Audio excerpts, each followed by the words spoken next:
Okay, guys, so today's verb is the verb rikaisuru, which means to comprehend.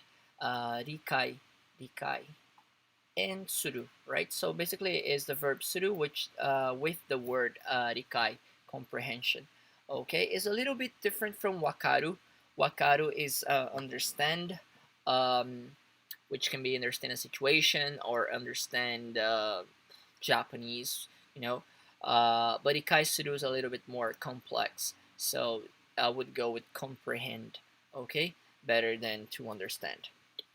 So the jishoke is 理解する. For example, 理解することが難しい.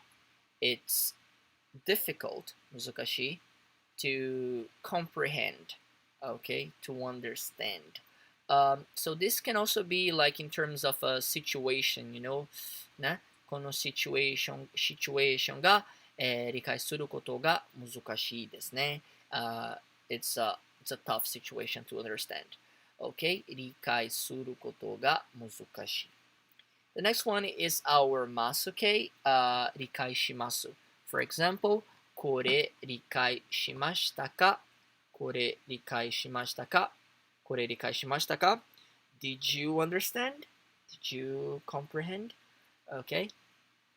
So this reminds me of, like, for example, a math school, a math class back in school, like the teacher asking you, did you understand this? Pointing at the note and, これを理解しましたか? So again, we're talking about something more complicated, The negative form is 理解しない. So お互いを理解しないとダメですね。お互いを理解しないとダメですね。お互い means each other. 理解しない is not understand, right? Comprehend. And ダメ means it's not good, it's no good, it's bad, okay? So ダメですね means like it's bad, okay? It's bad if you don't understand each other.